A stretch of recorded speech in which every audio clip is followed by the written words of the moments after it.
በመጀመሪያው ክፍለ ጊዜ የመረጃ ጥንቅራችን ኤርትራ ጦሯን እያጠናከረች እንደምትገኝና ኢትዮጵያ እንዳትረጋጋ እየሰራች መሆኗ መገለጹን ጠቅላይ ሚኒስትር አብይ አህመድ ነገ በህዝብ ተወካዮች ምክር ቤት ተገኝተው ማብራሪያ እንደሚሰጡ ለሁለቱ የተከፈሉት የትግራይ ክልል ታጣቂዎች ወደ እርስ በርስ ግጭት እንዳያመሩ ስጋት መፍጠሩን ሳልሳይ ወያኔ ትግራይ ማሳሰቡን የተመለከቱ መረጃዎችን ጨምሮ ሌሎች መረጃዎችን ወደ እናንተ እናደርሳችኋለን።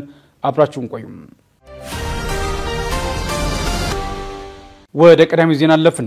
ኤርትራ ጦሯን እያጠናከረች እንደምትገኝና ኢትዮጵያ እንዳትረጋጋ እየሰራች መሆኑ ተገለጸ።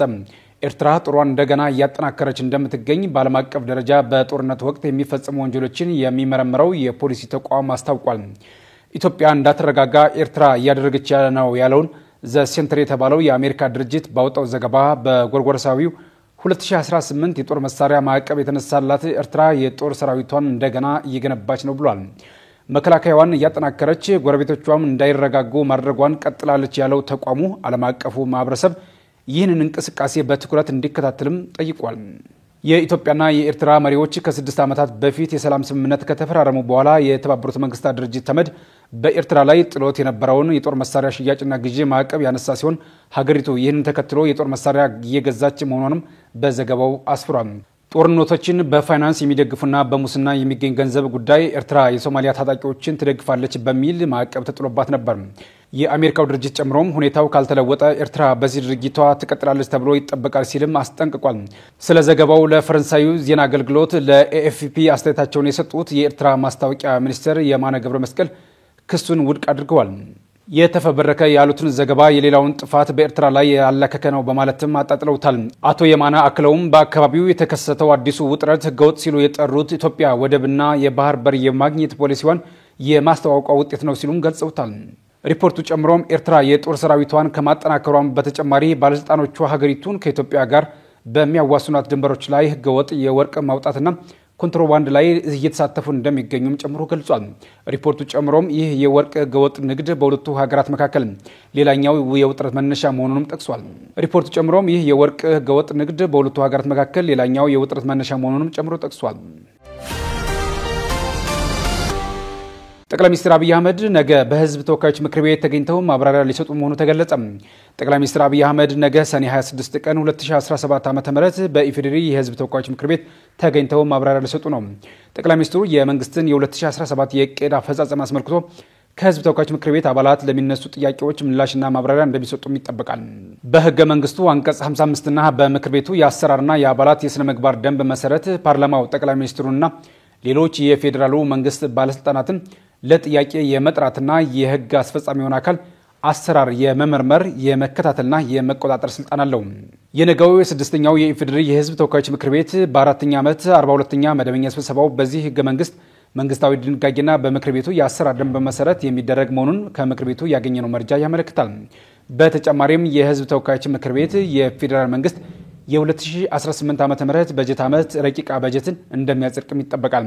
ነገ በሚካሄደው በዚህ ጉባኤ ላይ ከ2017 ዓ.ም የዕቅድ አፈጻጸምና የ2018 በጀት ዓመት ረቂቅ በጀትን ከማጽደቅ በተጨማሪ ሌሎች ሀገራዊ እና ቀጠናዊ ጉዳዮችን በተመለከተ ጥያቄዎች ከምክር ቤቱ አባላት ሊነሱ እንደሚችሉም ጠቅላይ ሚኒስትሩ ምላሽ ሊሰጡ እንደሚችልም ይጠበቃል። በጉባኤው ላይ ጥሪ የተደረገላቸው ተጋባዥ እንግዶች የተለያዩ ሀገራት አምባሳደሮችና የዓለም አቀፍ ተቋማት ተጠሪዎች፣ የሃይማኖት አባቶች፣ ታዋቂ ግለሰቦችና የተፎካካሪ ፓርቲ አመራሮች እንደሚገኙም ተጠብቋል።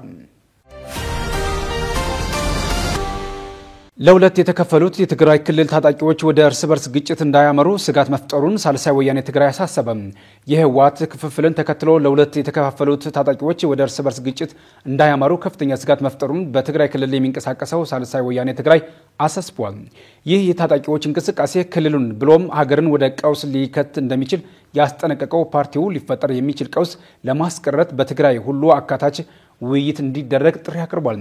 የተለያየ ፖለቲካዊ አቋም የሚያንጸባርቁት እነዚህ ለሁለት የተከፈሉ ታጣቂዎችን በተመለከተ መግለጫ የሰጠው ሳልሳይ ወያኔ ትግራይ የተያዘው አካሄድ በአፋጣኝ እንዲቆም ጥሪ አቅርቧል።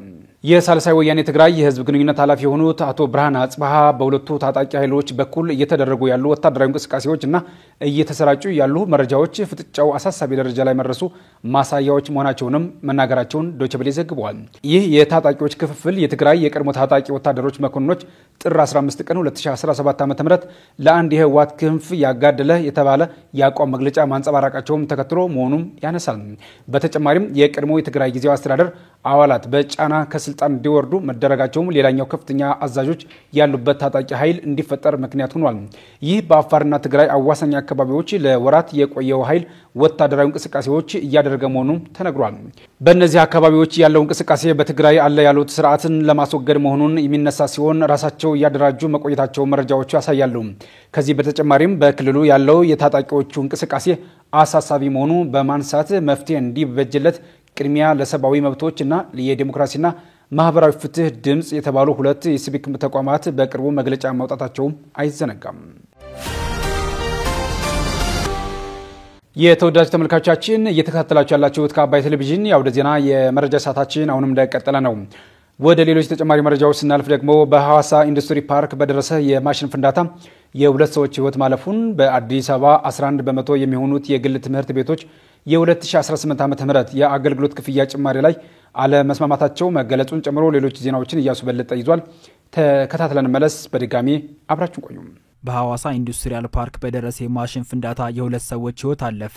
በሐዋሳ ኢንዱስትሪያል ፓርክ ትላንትና ማክሰኞ ሰኔ 24 2017 ዓ.ም በተከሰተ የቦይለር ፍንዳታ አደጋ የሁለት ሰዎች ህይወት ሲያልፍ ሁለት ሰዎች ደግሞ መቁሰላቸው ተነግሯል። ፍንዳታ የተከሰተው በኢንዱስትሪያል ፓርክ ውስጥ የወረቀት ማሸጊያ አምራች በሆነው ጃስ ሆልዲንግ በተባለ አገር በቀል ኩባንያ ውስጥ ነው። በዚህ አደጋ ምክንያት በመደበኛ ስራቸው ላይ ተሰማርተው በነበሩ ሰራተኞች ላይ የሞትና የአካል ጉዳት ማድረሱን የፓርኩ ስራ አስኪያጅ አቶ ማቴዎስ አሸናፊ ተናግረዋል። አደጋው ያጋጠመው ትላንትና ጧት 2 ሰዓት ተኩል አካባቢ ሰራተኞች የዕለቱን ስራቸው እንደጀመሩ ወዲያውኑ መሆኑን የተናገሩት ስራ አስኪያጁ ሰለባዎቹም የፈነዳው ማሽን የሚያንቀሳቅሱ ኦፕሬተሮች መሆናቸውን ገልጸዋል። አደጋው ሲከሰት የፓርኩ የእሳት አደጋ ሰራተኞች በአፋጣኝ ደርሰው የከፋ ጉዳት ሳይደርስ ፍንዳታውን መቆጣጠራቸውን ኃላፊው መናገራቸውን ቢቢሲ ዘግቧል። ሟቾቹ ማሽኑ ፊት ለፊት የነበሩ ማሽኑን በማንቀሳቀስ የ6 ዓመት ልምድ ያላቸው የተቋሙ ነባር ሰራተኞች መሆናቸውን የተናገሩት ስራ አስኪያጁ አደጋው የቆሰሉት ሁለት ተጎጂዎች በሐዋሳ ሆስፒታል ሕክምና እየተደረገላቸው ነው ብለዋል። ሟቾቹ ረጅም ዓመታት ይሰሩና ልምድ ያላቸው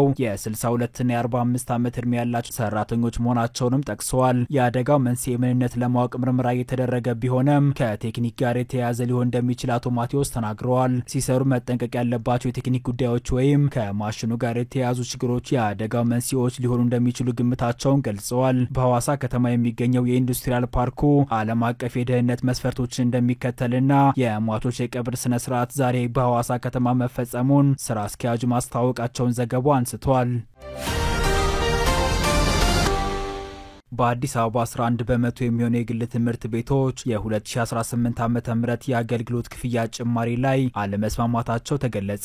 በመዲናዋ የ2018 ዓ.ም የአገልግሎት ክፍያ ጭማሪ እንዲያደርጉ ከተፈቀደላቸው የግል ትምህርት ቤቶች ውስጥ 11 በመቶ የሚሆኑት ስምምነት ላይ እንዳልደረሱ የአዲስ አበባ ትምህርትና ስልጠና ቁጥጥር ባለስልጣን አስታውቋል። የአዲስ አበባ ከተማ አስተዳደር ትምህርት ቢሮ ኃላፊ ዶክተር ዘላለም ሙላቱ ከኢቲቪ ዳጉ ፕሮግራም ጋር የግል ትምህርት ቤቶች የአገልግሎት ክፍያ ደንብን ለከት ማብራሪያ ሰጥተዋል። በዚህም በአዲስ አበባ ከተማ ከሚገኙ ከ1585 የግል ትምህርት ቤቶች መካከል ከ2 ዓመት በፊት የአገልግሎት ክፍያ ጭማሪ ያላደረጉ 1200 የሚሆኑ ትምህርት ቤቶች የ2018 ዓ.ም የአገልግሎት ክፍያ ጭማሪ እንዲያደርጉ እንደተፈቀደላቸው ኃላፊው ተናግረዋል። ጭማሪው የሚወሰነው በወላጆችና በትምህርት ቤቱ መካከል በሚደረግ ንግግር እንደሆነ የገለጹት ኃላፊው በዚህም በከተማዋ ካሉ ትምህርት ቤቶች 89 በመቶ የሚሆኑት ተነጋግረው ስምምነት ላይ ደርሰዋል። ስምምነት ላይ ያልደረሱ የቀሪዎቹ ጉዳይ በአዲስ አበባ ትምህርት ስልጠና ቁጥጥር ባለስልጣን ታይቶ የሚወሰን ነው ሲሉ ገልጸዋል። የከተማው አስተዳደር ካቢኔ ባጸደቀው የግል ትምህርት ቤቶች የአገልግሎት ክፍያ ደንብ መሰረት ትምህርት ቤቶቹ ባላቸው ደረጃ ከ0 እስከ 65 በመቶ ባሉ የክፍያ ጭማሪ ጣሪያ ከወላጆቻቸው ጋር ተነጋግረው መጨመር እንደሚችሉም ጠቅሰዋል። ኤርትራ የጀነራል አልቡርሃን አጋር የሆኑትን የሰሜን ሱዳን ኃይሎች 50 ሺህ ወታደሮችን ልታሰለጥን መሆኗ ተዘገበ። የኤርትራው ፕሬዝዳንት ኢሳያስ አፈወርቂ 50 ሺህ ወታደሮችን እንደሚያሰለጥኑ ቃል ገብተዋል ሲሉ የሰሜን ሱዳን ኃይሎች አዛዥ መሐመድ አጃኩሚ ተናግረዋል። አዛዡ አልሱዳኒ ከተሰኘ የአረብኛ ጋዜጣ ጋር ባደረጉ ቃለ ምልልስ የሰሜናዊ ሱዳን ክፍል ከፈጥኖ ድራሽ ኃይሉ ስጋት ለመጠበቅ ፕሬዝዳንት ኢሳያስ እስከ 50 ሺህ ወታደሮችን ለማሰልጠን ቃል እንደገቡላቸው ገልጸዋል። ጀነራል አልቡርሃን የሚመሩት ጦርና የፈጥኖ ድራሽ ኃይሉ ታጣቂዎች የሚያካሂዱት ጦርነት ተባብሶ የቀጠለ ሲሆን ሁለቱም አካላት በውጭ ኃይሎች ወታደራዊ ድጋፍ እየታገዙ መሆኑ ይነገራል። የሱዳን ጦር ኃይል ከግብጽ፣ ከሩሲያ፣ ከኢራን፣ ከቱርክና ከኤርትራ ድጋፍ እንደሚያገኝ በሰፊው የሚገለጽ ሲሆን ፈጥኖ ድራሽ ኃይሉ ደግሞ ከዩናይትድ አረብ ኤምሬትስ፣ ከቻድ፣ ከደቡብ ሱዳንና ከኬንያ ድጋፍ እንዳለው ዘገባዎች ያሳያሉ። የጀነራል አልቡርሃን ጦር ከግብጽ በቀጥታ የጦር መሳሪያ ስልጠናና ሌሎች ድጋፎችን የሚያገኝ ከመሆኑም በላይ የፈጥኖ ድራሽ ኃይሉ አዛዥ ጀነራል ሐምዳን ዳጋሎ ግብጽ ይህን ድጋፍ እንድታቆም ማስጠንቀቂያ እንደሰጡ የሚታወስ ነው። በተጨማሪም በቅርቡ ከእስራኤል ጋር ለቀናት ጦርነት ስታካሄድ የቆየችው ኢራን ሰው አልባ አውሮፕላኖችን ለሱዳን ጦር ኃይል እንደምታቀርብ መረጃዎች ያሳያሉ። ለአልቡርሃን ድጋፍ ከሚሰጡ የውጭ ኃይሎች መካከል አንዷ የሆነችው ኤርትራም ይህ ለሰሜን ሱዳን ኃይሎች አድርገዋል ያለችው ድጋፍ የዚህ አካል መሆኑ ይነሳል። እነዚህ የሰሜን ሱዳን ኃይሎች ጀነራል አልቡርሃን አጋር ሲሆኑ በጦርነቱ እየተሳተፉ እንደሚገኙ መረጃዎች ያመላክታሉ። ለ2.1 ሚሊዮን ተረጂዎች የሚውል የሰብአዊ እርዳታ በጅቡቲ ወደብ የመበላሸት አደጋ እንደተጋረጠበት የአፍሪካ ዲቨሎፕመንት ባንክ ግሩፕ ሪፖርት አመላከተ። በአፍሪካ ዲቨሎፕመንት ባንክ ግሩፕ ካንትሪ ፎከስ ሪፖርት 2025 ኢትዮጵያ በሚል ርዕስ ከቀናት በፊት ይፋ የተደረገው ሪፖርት አሜሪካ የምትሰጠው ሰብአዊ ድጋፍ በማቋረጧ ምክንያት 2.1 ሚሊዮን ሰዎችን ለአንድ ወር መመገብ የሚያስችል ወደ ኢትዮጵያ መግባት የነበረበት ሰብአዊ ድጋፍ ጥቅም ላይ የመዋል ዕድል ላይኖረው ይችላል ተብሏል። ሰብአዊ እርዳታው 34880 ሜትሪክ ቶን ማሽላ፣ ጥራጥሬና ዘይት እንደሆነና ወደ ኢትዮጵያ ለማጓጓዝ የሚከፈል ገንዘብ ባለመኖሩ ምክንያት በጅቡቲ ወደብ ተይዞ እንደሚገኝ ተጠቅሷል። በዚህም ለተቸገሩ ሳይደርስ መበላሸት አደጋ እንደተጋረጠበት ሪፖርቱ አመላክቷል። የአሜሪካ እርዳታ ድጋፍ መቋረጥ በኢትዮጵያ በተለይም በጤና፣ በትምህርት፣ በግብርናና በድንገተኛ ሰብአዊ ድጋፍ እንቅስቃሴዎች ላይ ተጽዕኖ እንደሚኖረው ሪፖርቱ አመላክቷል። በሪፖርቱ መሰረት እንደ አውሮፓውያን አቆጣጠር ከ2025 ጀምሮ ጀርመን ለኢትዮጵያ ከምታደርገው የልማት ድጋፍ በጀቷ 1 ቢሊዮን ዩሮ መቀነሷ ተጠቅሷል። ዩናይትድ ኪንግደም ከጠቅላላ ሀገራዊ ገበያ የምታበረክተውን የ0.5 በመቶ ድጋፍ እንደ አውሮፓውያን አቆጣጠር በ2027 ወደ 0.3 በመቶ እንደምትቀንስ በሪፖርቱ ተገልጿል። አገሮች የሚያደርጓቸው ይፋዊ የልማት እርዳታ ቅነሳዎች የምግብ ዋስትናና የጤና አገልግሎት፣ የስደተኞች ፕሮግራሞች መቋረጦችን የሚያስከትሉ በመሆናቸው ሰብአዊ ችግሮች ሊጨምሩ እንደሚችሉ በሪፖርቱ ተመላክቷል። ይህ በእንዲህ እንዳለ የአሜሪካ መንግስት የዩኤስአይዲ ድጋፍ በመቋረጡ በተለያዩ ሀገሮች እርዳታውን የሚጠባበቁ 14 ሚሊዮን ተጎጆች በሚቀጥሉት 5 ዓመታት ህይወታቸውን ሊያጡ እንደሚችሉ ሰሞኑን የወጣ አንድ ጥናት መግለጹ መዘገባችን ይታወሳል። ከአባይ ቴሌቪዥን የምሽት ዘገባዎች እንደቀጠሉ ናቸው። ውድ ተመልካቾቻችን አሁን ደግሞ የቢዝነስና ምጣኔ ሀብት ጉዳዮች የሚቀርቡበት ሰዓት ላይ ደርሰናል። መረጃዎችን ሀናፍሳ ይዛለች። ተከታተልን መለስ። በድጋሜ አብራችሁን ቆዩ።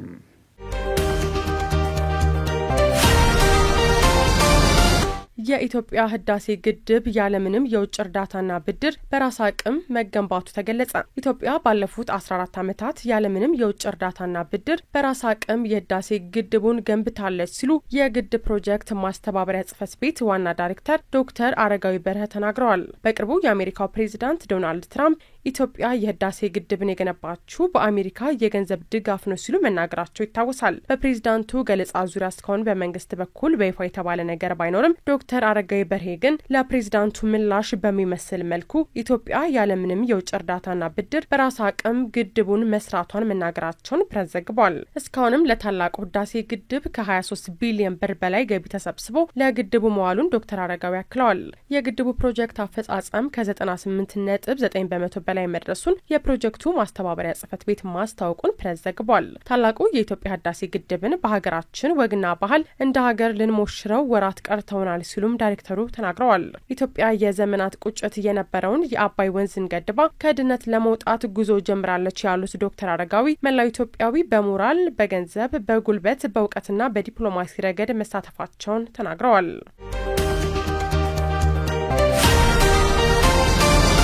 ወርልድ ሊንክ ኮሌጅ ከአሜሪካው ዌስት ክሊፍ ዩኒቨርሲቲ ጋር አብሮ ለመስራት የሚያስችል የስምምነት ፊርማ ተፈራረመ። በወርልድ ሊንክ ኮሌጅና በአሜሪካ ዌስት ክሊፍ ዩኒቨርሲቲ መካከል የተደረገው ስምምነት በሳይበር ሴኩሪቲ፣ አርቲፊሻል ኢንተለጀንስና በኮምፒውተር ሳይንስ እንዲሁም በሌሎች የሳይንስ የትምህርት ዘርፎች በአንደኛና በሁለተኛ ዲግሪ ትምህርት በዓለም አቀፍ ደረጃ ተማሪዎችን ለማስተማር በማሰብ የተደረገ መሆኑን የኮሌጁ አማካሪና የኮሚኒኬሽን ዳይሬክተር አቶ ዘላለም ደምሴ ገልጸዋል። ተማሪዎች በኢትዮጵያ የትምህርት ስርዓት በከፍተኛ ትምህርት የመማሪያ ነጥብ ሲያስመዘግቡ በቀዳሚነት በወርልድ ሊንክ ኮሌጅ ትምህርት የሚጀምሩ ሲሆን ከሁለተኛ ዓመት በኋላ ወደ አሜሪካ በማቅናት በዌስት ክሊፍ ዩኒቨርሲቲ በመማር በዓለም አቀፍ ደረጃ የትምህርት ባለቤት እንደሚሆኑ ተገልጿል። ትምህርቱ በተመጣጣኝ ዋጋ በሀገር ውስጥና በውጭ ሀገር ከፍተኛ ልምድ ባላቸው ብቁና የሰለጠኑ መምህራን እንደሚሰጥም ተናግረዋል። በስነ ስርዓቱ ላይ የተገኙት የሴቶችና ማህበራዊ ጉዳይ ሚኒስትር ዶክተር ኤርጎጌ ተስፋይ እንደተናገሩት ስምምነቱ የተጀመረው የከፍተኛ ትምህርት ለውጥና እድገትን ለመደገፍ እንዲሁም ወጣቶችን ለማብቃት ክፍተቶችን ለመሙላት እንዲሁም አካታችና ዘላቂ ልማትን ለማረጋገጥ ለሚደረገው ጥረት ጉልህ አስተዋጽኦ ይኖረዋል ብለዋል።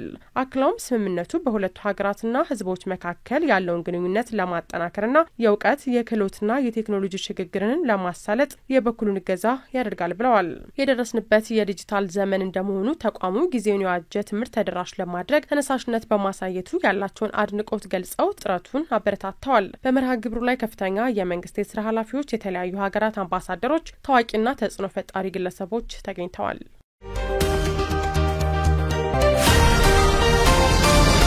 አዋሽ ባንክ ከ22 ቢሊዮን ብር በላይ አመታዊ ትርፍ አስመዘገበ። አዋሽ ባንክ በ2024 እና በ2025 የሂሳብ ዓመት ያልተጣራ ትርፍ ከግብር በፊት ከ22 ቢሊዮን ብር በላይ አመታዊ ትርፍ አግኝቻለሁ ያለ ሲሆን ይህም ካለፈው ዓመት ጋር ሲነጻጸር የ13 በመቶ እድገት ማሳየቱን አስታውቋል። አዋሽ ባንክ ትናንት ባወጣው መግለጫ እንደገለጸው ባንኩ በዚህ ሂሳብ ዓመት 64 ቢሊዮን ብር ጠቅላላ ገቢ በማስመዝገብ 77 በመቶ የሚሆን እድገት አሳይቷል። በተጠናቀቀው የሂሳብ ዓመት የባንኩ ተቀማጭ ሂሳብ 332 ቢሊዮን መድረሱንና ከዚህም ውስጥ ከወለድ ነጻ የባንክ አገልግሎት ድርሻ 37.3 ቢሊዮን ብር ወይም 11.24 በመቶ መያዙን ገልጿል። ባንኩ በመግለጫው በሂሳብ ዓመቱ ጠቅላላ ካፒታሉ አምና ከነበረበት የ10 ቢሊዮን ወይም የ37 በመቶ እድገት በማስመዝገብ በሰኔ 30 2025 ዓ.ም 37 ቢሊዮን ብር በላይ ደርሷል ብሏል። ባንኩ በሂሳብ ዓመቱ ለተለያዩ የኢኮኖሚ ዘርፎች በድምሩ ከ219 ቢሊዮን ብር በላይ ብድሮችን የሰጠ ሲሆን ይህም ካለፈው ዓመት ተመሳሳይ ወቅት ጋር ሲነጻጸር የ20 በመቶ ጭማሪ አሳይቷል ሲል አክሎ ገልጿል። በመድረኩም ባንኩ 52 አዳዲስ ቅርንጫፎችን በመክፈት በአጠቃላይ የቅርንጫፎቹን ብዛት 989 ማድረስ የቻለ ሲሆን በዚህም ባንኩ ያፈራው ደንበኞች ቁጥር ከ15 ሚሊዮን በላይ ማድረሱ ተነስቷል። በተጨማሪም አዋሽ ለሁሉ በተሰኘው የዲጂታል የብድር አገልግሎት አማካኝነትም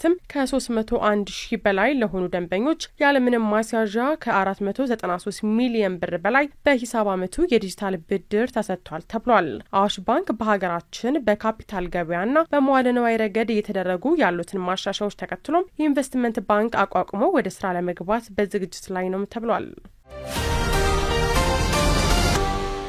ጤና ይስጥልን እንደምናመሽታችኋል ውድ ተመልካቾቻችን የዕለተ ረቡዕ ሰኔ 25 2017 ዓ.ም ከአባይ ቴሌቪዥን የሚተላለፍላችሁ አውደ ዜና ተጀምሯል። በምሽቱ ዜና ወጃችን በርካታ ዘገባዎችን ወደ እናንተ እናደርሳለን። የቢዝነስና ምጣኔ ሀብት ዘገባችንም ሰዓቱን ጠብቆ ወደ እናንተ ይቀርባል። አውደ ዜናውን እየመራው ደግሞ እኔ ካስኝር ጋር ከእናንተ ጋር ቆይታ አደርጋለሁ። አብራችሁ እንድትቆዩ ጋብዛለሁ።